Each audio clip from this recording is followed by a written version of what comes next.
কর্মসূচির এবারে বক্তব্য নিয়ে আসেন সাবেক ছাত্রনেতা দৈনিক ভোরের পাতা পত্রিকার নির্বাহী সম্পাদক জনাব রাশেদ সাহেবকে তার মূল্যবান বক্তব্য রাখার জন্য অনুরোধ করছি।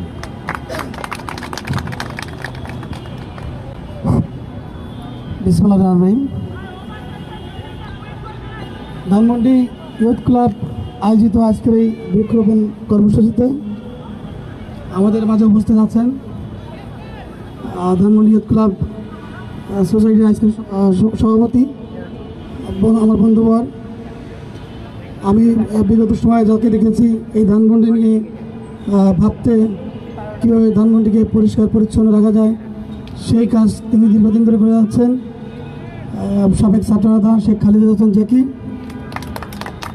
আর উপস্থিত আছেন এই ধানমন্ডি বিগত স্বৈরাচার আন্দোলন সংগ্রামের আমি যাকে দেখেছি সর্বোচ্চ ভূমিকা পালন করেছে, মা মাটি মানুষের নেতা।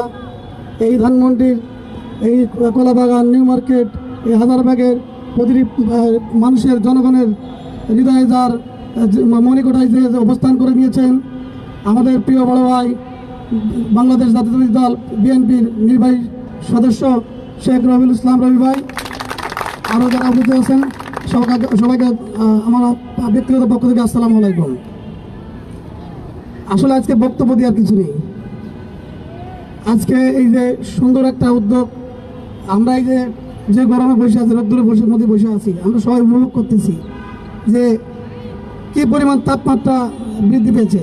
এর কারণ একটাই, বাংলাদেশ থেকে যে পরিমাণ বৃক্ষ আমরা কেটে বিভিন্নভাবে বিক্রি করে দিয়েছি, কিন্তু আমরা গাছ লাগাই নাই, যার কারণে এই যে তাপমাত্রা বৃদ্ধি পেয়েছে। এই আজকে এই মহান উদ্যোগ নিয়েছে ধানমন্ডি ইউথ ক্লাবের পক্ষ থেকে, যারা উদ্যোগ নিয়েছে আমি সকলকে এবং যারা ক্লান্ত পরিশ্রম করতেছে সবাইকে আমি আমার ব্যক্তিগত পক্ষ থেকে ধন্যবাদ জানাচ্ছি। এবং আমি চাই এই গাছ লাগানোর পাশাপাশি এই ধানমন্ডি লেক, এই ঢাকার সৌন্দর্য একটা সুন্দরতম একটা স্থান, আমি চাই যে এই জায়গার পরিষ্কার পরিচ্ছন্নতা আমাদের বন্ধু জ্যাকির হাত ধরেই হোক।